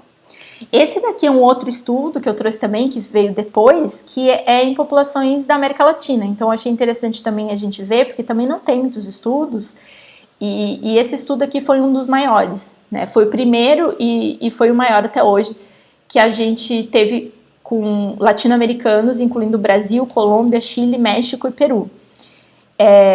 Então, uma boa parte desses indivíduos que foram incluídos no estudo, que também foi medido o índice de melanina, então esses gráficozinhos aqui significam a mesma coisa, né? Basicamente, a gente tem lá, por população, aqui está o Brasil, na amostra que eles tiveram, né? Aqui está o Peru, também é o índice de melanina. E a diferença, né, que eles estavam principalmente querendo ver qual que seria a influência também da ancestralidade nativa americana, ou ameríndia, né, dos indígenas. E eles, porque também existe uma variação nessas populações, né, de pigmentação da pele. Então, como que a gente teria na nossa população, né, na América Latina, a distribuição dessa característica e desses alelos? Eles também identificaram uma novidade, que foi, no caso, uma mutação que é comum só no leste asiático e também nos nativos americanos, né, que também está presente nos indígenas. E que ela está bastante correlacionada com a intensidade de radiação ultravioleta no leste asiático, né, e que também foi encontrada na América Latina. Então, provavelmente é uma variante que está também sob efeito de seleção, né, mas daí especificamente é uma variante que surgiu no leste asiático, então que também está presente aqui, né. Então, foi um dos primeiros trabalhos, então a gente vê que por exemplo, aqui, né, eu digo toda, né, na América Latina, em diferentes populações a gente também tem variação da pigmentação que não é só correlacionada com os alelos africanos, mas também com os alelos asiáticos, né, os alelos dos nativos americanos. Então é bem mais complexo ainda. Esse estudo, ele estimou a herdabilidade da característica como um todo em 85%, né? Então, se pensar que 85% da pigmentação da pele que a gente tem é devido à genética, mas a gente só consegue explicar, por exemplo, naquele outro estudo, 30%, né, dessa variação. Então, ainda tem muita coisa para a gente estudar e para conhecer, mas é um exemplo muito bacana de seleção natural e que é um exemplo que mostra, né, na parte da biologia, assim, como realmente essa característica que foi tão usada, né, mal utilizada para justificar o racismo, né, não tem, é uma característica biológica de adaptação a diferentes ambientes e que não tem o que é a melhor ou melhor, tem o que é melhor para cada ambiente e que foi desenvolvido naquela população, que aumentou de frequência naquela população, por conta do ambiente que ela estava exposta, né, que era o melhor para aquele ambiente, e que existe uma grande variação, né, no mundo e entre as populações e dentro das populações. Então tem bastante coisa ainda para estudar, mas a gente já conseguiu avançar um pouquinho, né, nessa história de evolução.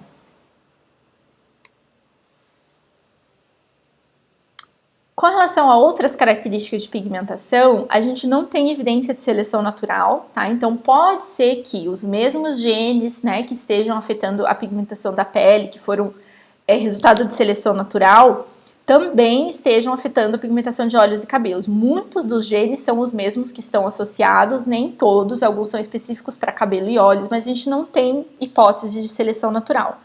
E basicamente a variação de pigmentação de cabelo e olho, ela é quase que exclusiva, ou pelo menos, né, exceto algumas exceções reportadas até hoje, ela é de populações europeias, né? Então outras populações não têm tanta variação, pelo menos reportada até hoje, né?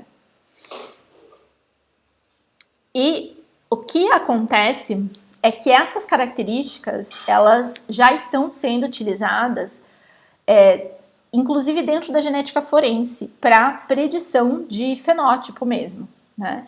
Então, foram montados alguns microarranjos de genotipagem, mas bem pequenininhos, não é de milhares, nesse caso aqui tinha 24 SNPs, porque são poucos SNPs que determinam realmente essas características, né? Então, com uma predição, assim, bem boa. Então, dá pra gente estimar lá com 80%, 90% de confiança a probabilidade da pessoa que tem aquele DNA, né? Que tem aquela combinação de alelos desses 24 SNPs, de ter certa cor, principalmente se a gente determinar cores claras e escuras, ao invés de determinar várias categorias, como por exemplo tá mostrando aqui, né?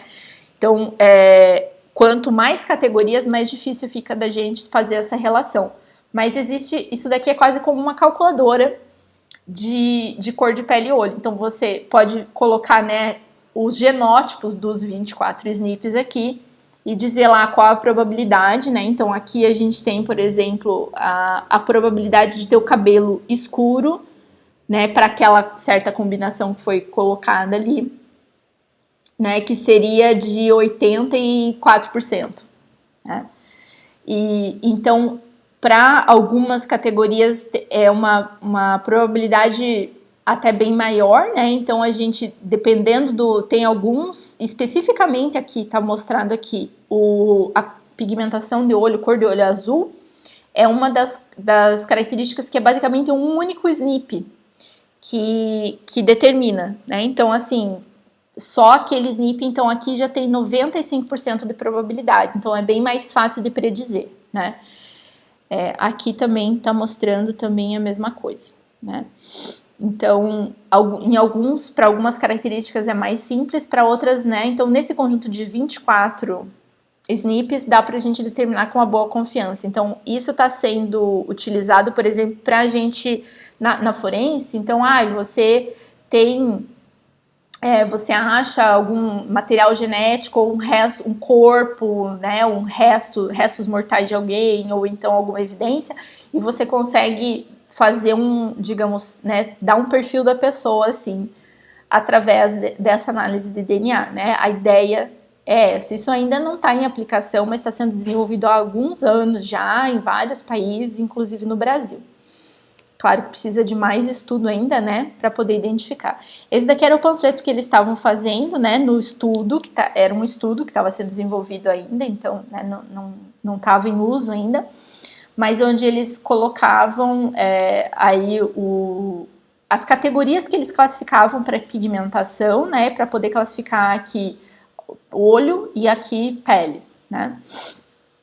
E eles acabaram vendo que, na verdade, eram categorias demais, que eles não conseguiam identificar pelo DNA todas essas categorias, mas que se eles juntassem as categorias, né, então, por exemplo, olhos, né, pretos e marrons juntassem numa categoria de escuros, e daí os intermediários ficavam com esse mel, hazel, né, e verde, e os claros como azul, a gente conseguiria ter uma estimativa bem melhor daí do que todas essas categorias, né? E a mesma coisa para a pigmentação da pele.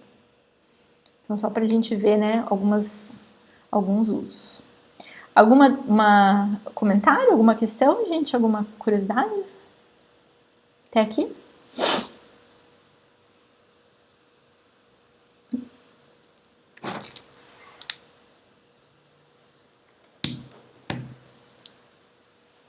Não?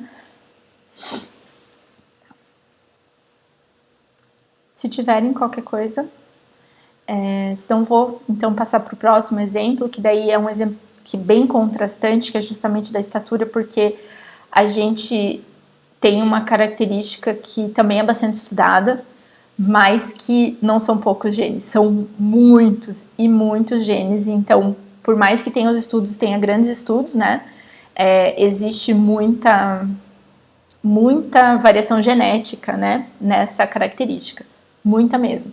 Então, os estudos são bem antigos, né, então são as primeiras características humanas que foram estudadas, né, e a primeira observação foi essa, de que a estatura média dos pais tinha uma relação com a estatura dos filhos, então que não era uma questão, né, que era uma questão, pelo menos em parte, hereditária.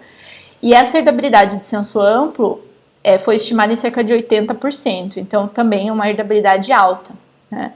Mas é uma característica bem fácil de se medir, então por isso que foi tão estudada, né, desde sempre, porque né, é muito mais fácil de você medir do que várias outras características. Você não precisa de nenhum exame invasivo, você não precisa de nenhum cálculo de índice, nada, é uma medida direta, né? Então, tem alguns estudos, né, bem impactantes. Então, um desses estudos que analisou 6 mil gêmeos, né, para fazer essa comparação de estatura, identificou 3 QTLs, né, que seria 3 regiões do genoma, né, que estão associadas com essa característica da estatura. E cada um desses 3 contribuía um pouquinho para a variação da estatura das pessoas, né, então não dava para identificar, né, nem de perto tudo que era responsável pela heredabilidade de 80%.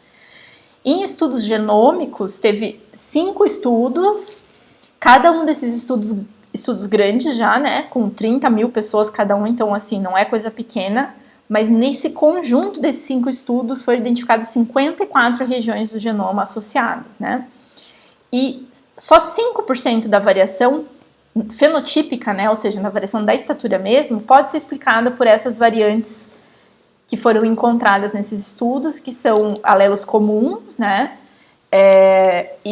Então, assim, são muitas variantes genéticas de pequeno impacto, né?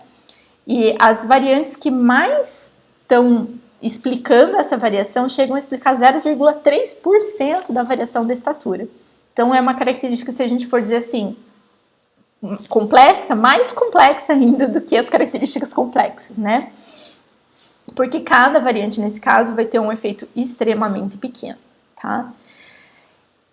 Outra coisa que é interessante a gente ver que a estatura dos pais explica cerca de 40% da variação da estatura dos filhos, né? Então, existe talvez uma alterabilidade de senso amplo, mas talvez essa questão da parte aditiva, com a parte de dominância, com a parte de interação, seja mais complexa, né? E a gente não consegue... fica essa missing, né? Fica essa heredabilidade faltante sempre na explicação. E a gente também tem uma correlação inversa entre homozigose e estatura, né? Então a gente sabe dessa questão das variantes recessivas, né? Que a gente já discutiu, por exemplo, com casais consanguíneos, né? Então tem algumas observações, por exemplo, filhos de primos têm 3 centímetros a menos na média de estatura do que filhos de casais não aparentados. Então tem algum indício, né? De que essas variantes recessivas também têm um papel. Então, vários estudos que apontam diversas questões.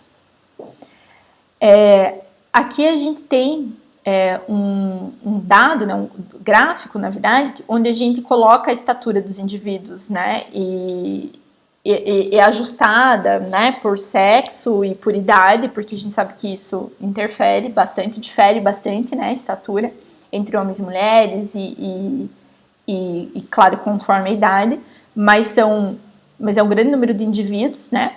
E a gente vê que existe uma correlação interessante, né? Uma correlação relativamente boa entre a estatura e a estatura que a gente poderia predizer geneticamente para esses indivíduos, né? Então, a gente vê uma certa correlação aqui com relação aos dados genômicos das pessoas, né? Então, com a parte genética que a gente conhece, que está relacionada com a estatura, como que a gente poderia prever essa estatura, e aqui com relação à estatura dos pais, utilizada como predição para a estatura dos filhos. Tá? Então, tem evidências, né, de que a coisa tem fundo genético. E esse daqui foi o maior consórcio, um GIANT, que foi o maior consórcio, o maior grupo de estudo sobre a estatura humana, né?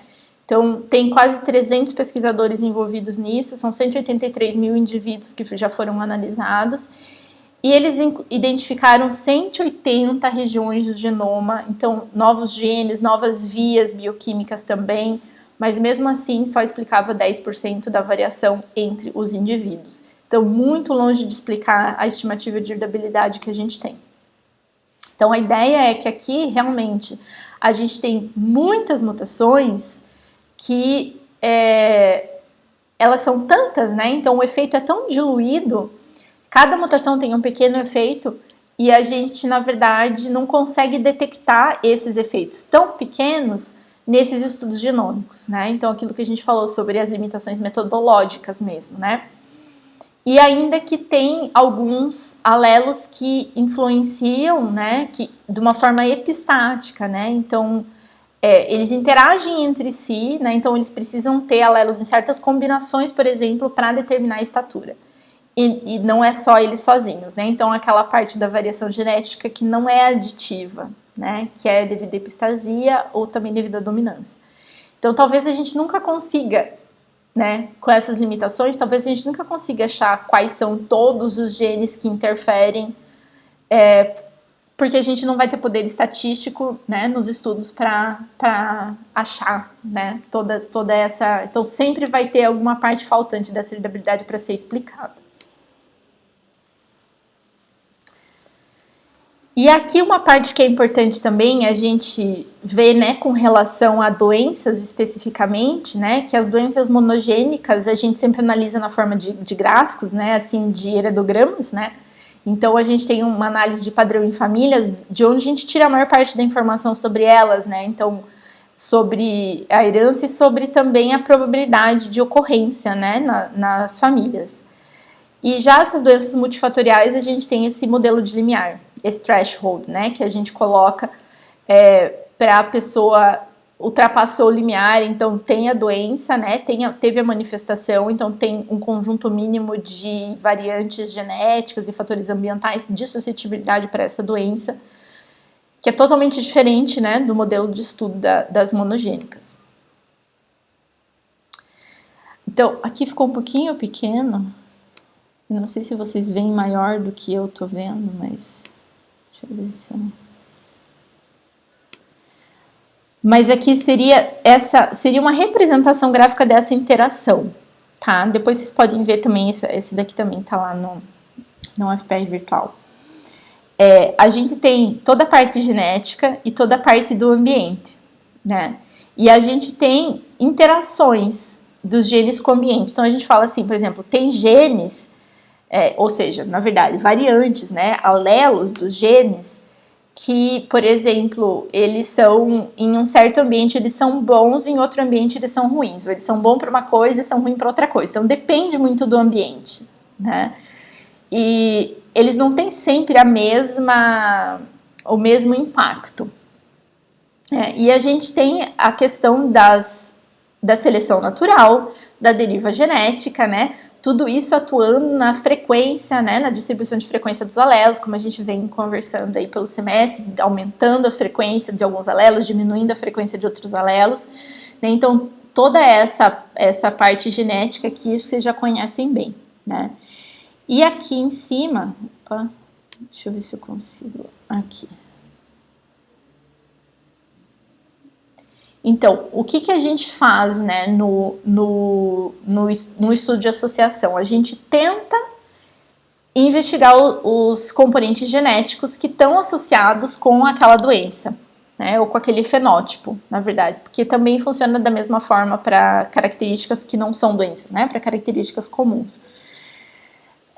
E a gente acaba tendo todo esse impacto. Então aqui eles estão tentando mostrar um pouquinho desse, né, do que acontece. A gente consegue identificar alelos que têm um efeito um pouco maior na característica, né, mas aqueles alelos de pequeno impacto a gente acaba não conseguindo identificar,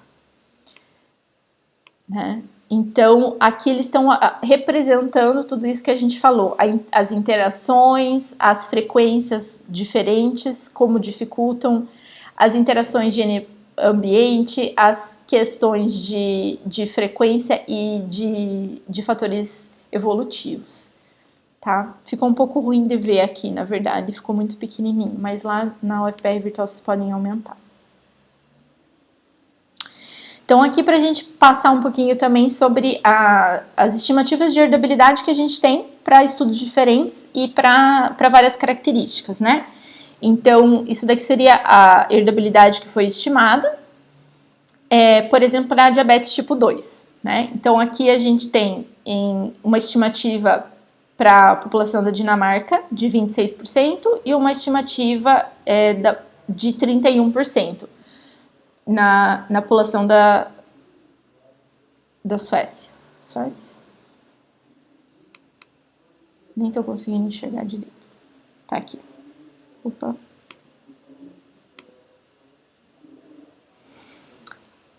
Aí a gente também tem para doença de Crohn, por exemplo, que é uma doença também complexa que ataca principalmente o intestino, né? Então, também tem uma variação aqui de 34% a 100%. A esquizofrenia, por exemplo, com estimativa de 82%, 84%. Até a própria malária, né, tem uma estimativa de cerca de 25% de herdabilidade. Não que você vai herdar, mas que você vai... a doença, né? Mas que você vai herdar a suscetibilidade genética de poder ter infecção, né? De não responder, né, à infecção. Então aqui também tem tuberculose, lepra, né, e outra infecção também com Helicobacter. Então a gente tem, né, as estimativas, elas variam bastante e não necessariamente elas estão erradas, né? Então não necessariamente elas, a variação que existe entre populações é um erro, mas pode ser realmente uma estimativa verdadeira, né, de diferenças que são, por exemplo, de populações que são mais homogêneas no ambiente ou mais homogêneas geneticamente. Tá? E aqui uma outra forma, na verdade, da gente medir também, que seria o risco de recorrência em irmãos, né? Então, é uma outra forma da gente medir essas probabilidades, né, que seria quanto maior for a herdabilidade de uma característica, mais a gente espera que ela seja compartilhada entre irmãos, né? Então, a gente também, essa medida também é uma medida que dá para ser comparada, né, com esse risco com o valor da herdabilidade, né, uma herdabilidade maior, né? Então, por exemplo, aqui a maior herdabilidade que a gente está vendo aqui é para esquizofrenia, né? E a gente vê que também o caso, o maior risco de recorrência entre irmãos, né? Então, mais genética coisa, maior risco de recorrência, né? Então, essa é uma das medidas que é bem utilizada em população humana. Agora eu tenho que diminuir.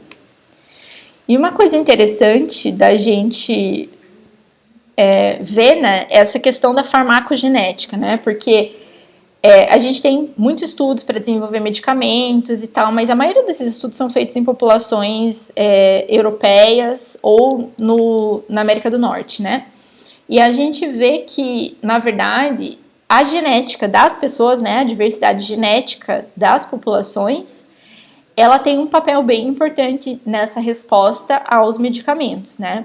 Então, a gente pode imaginar, né, que dentre as populações humanas, a gente tenha grupos de pessoas, por exemplo, que vão ter uma reação adversa a um certo fármaco, outras pessoas que vão ter aquele efeito que era realmente esperado, e outras pessoas, por exemplo, para qual aquele fármaco não vai ter um efeito, né? E isso pode ser em grande parte devido a diferenças genéticas entre as pessoas, né? Então, tem vários exemplos, né, disso, por exemplo, que seria o que a gente chamaria de metabolizadores lentos, normais ou rápidos de certas drogas, por exemplo, né, que explicaria um pouco dessa diferença, dessa variação, né. Então, ter esses estudos também, né, em diversas populações é importante por conta disso também da saúde, na parte da saúde, né? Então a gente não pode imaginar que o mesmo medicamento vai funcionar igual em todo mundo.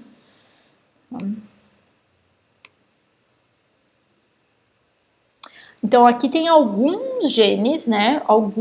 Uma seleção dos principais, assim, que já foram estudados, que estão relacionados com o efeito, com resposta a medicamentos, né, e que já foram descritos em algumas populações, inclusive alguns que têm reações tão, né, ou de falha ou de reações adversas tão comuns em certas populações que acabaram sendo retirados do mercado, né.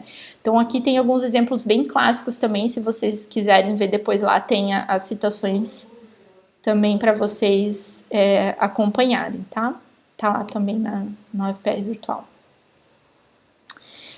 E aqui, por último, eu queria mostrar para vocês essa relação dos fatores evolutivos com essas variantes adaptadas para ambientes passados humanos que são, digamos, mal adaptadas para a nossa situação presente, né? Então, esse é o caso, por exemplo, das variantes relacionadas com essa questão de diabetes, obesidade, né? Então, tudo faz parte dessa mesma hipótese, né? De que a gente tinha uma seleção natural diferente para esse nosso ambiente, para essa nossa alimentação e condição física de populações ancestrais, né? Então, a ideia é que o estilo de vida moderno é muito sedentário, né? Mas isso é uma coisa muito recente, evolutivamente, né? As nossas populações humanas sempre tiveram um estilo de vida muito ativo, né? E a gente tinha esses períodos, né, ciclos assim, onde a gente tinha mais alimento disponível, menos alimento disponível, né, conforme as estações do ano, conforme as épocas, enfim. E hoje a gente tem uma quantidade, né, vamos dizer, para as populações, né, humanas em situação normal, a gente tem uma alimentação hipercalórica, na verdade, né? Então isso mudou muito o impacto da seleção, né, em cima disso. Então, como isso é uma coisa muito recente, a gente ainda tem as variantes selecionadas nesse tempo de ativo, né, tempo de muita atividade, a gente ainda tem em alta frequência hoje, mas elas não são boas hoje, elas eram boas antes. Então, o que poderia, né, exemplificar isso? Então, hiperglicemia, por exemplo, era muito vantajosa nesse ambiente ancestral aqui. Permitia um estoque de gordura maior, né, melhor. E hoje é um problema, né? Então, hoje já não é mais essa vantagem. Hoje ninguém, né, não tá querendo estocar gordura, tá sobrando gordura. Então, hoje já é uma outra situação. Mas as variantes genéticas que foram selecionadas nesse momento, dessas populações, eram variantes que privilegiaram isso, né? Porque isso era importante naquele momento, onde nem sempre tinha alimentação disponível, né? Onde tinha esses ciclos e a gente tinha um gasto maior. Então, a gente acabou aumentando de frequência, né? Essas variantes, então aqui essa linha está mostrando esse aumento de frequência dessas variantes que eram mais raras aqui, né? Por conta da seleção natural nesse ambiente passado. Então, hoje a gente tem alta frequência dessas variantes, né? Então, na população, só que elas são variantes de suscetibilidade ao diabetes, né? Então, a gente vê que hoje elas são um problema, né? Elas estão relacionadas com doença, mas elas eram as melhores variantes para aquele ambiente passado. Então, essa é a hipótese ali. Então, o que acontece hoje, né? A superprodução de insulina acaba levando à resistência à insulina. E daí você tem altos níveis de glucose no sangue, né? E isso combinado com o sedentarismo, né? Também vai causar obesidade. Então, além de diabetes, também tem a obesidade. Então, são todas essas hipóteses relacionadas, né? Que a gente tem de variantes que seriam excelentes variantes para um ambiente que a gente viveu há não muito tempo atrás. Tá? Então, a ideia, né, da hipótese evolutiva para essas relações é essa. Então, a gente pode dizer, em populações ancestrais, né, genes de estoques de lipídios acumularam uma variação que era neutra, não era selecionada, na verdade, né, porque o metabolismo, naquele tempo passado, não tinha que lidar com excesso de gordura, então não fazia muita diferença essas variantes, né? E essas variantes desvantajosas para uma dieta com excesso de gordura hoje, né?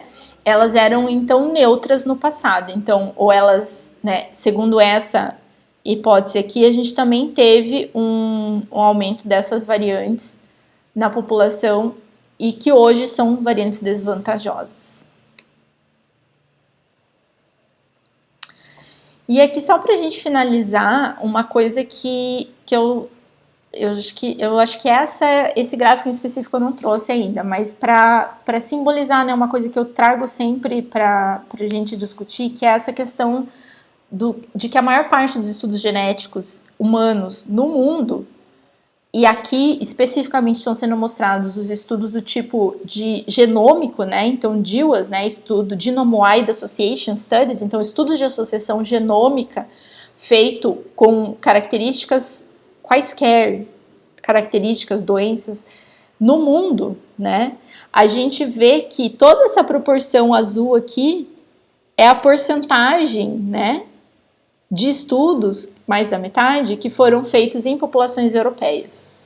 Essa partezinha aqui, em laranja, vermelho aqui, é a parte que foi feita em populações africanas. Isso em número de estudos, né? Então, a gente vê que não é nem 10%.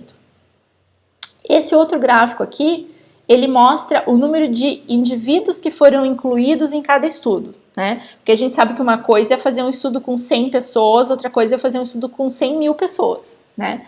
Então, a diferença fica ainda mais gritante quando você vê o tamanho desses estudos, né? Então, o número de indivíduos analisados participando desse estudo de associação é muito mais discrepante ainda a proporção de indivíduos europeus, né? Então, tem mais estudos e os estudos em europeus são maiores também, né? Incluem mais indivíduos. E a gente fica com um pouquinho mais de 2% de estudos que foram feitos em populações africanas.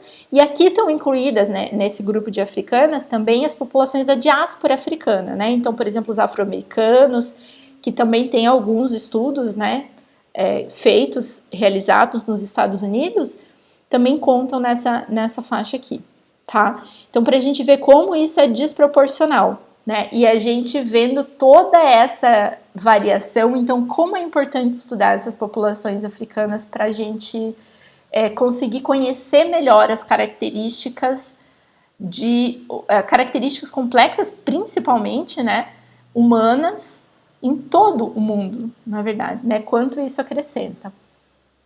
Tá, esse daqui eu também coloquei lá, se vocês quiserem eu posso disponibilizar também o artigo, tá? Para vocês verem. Gente, alguma pergunta, alguma dúvida, algum comentário?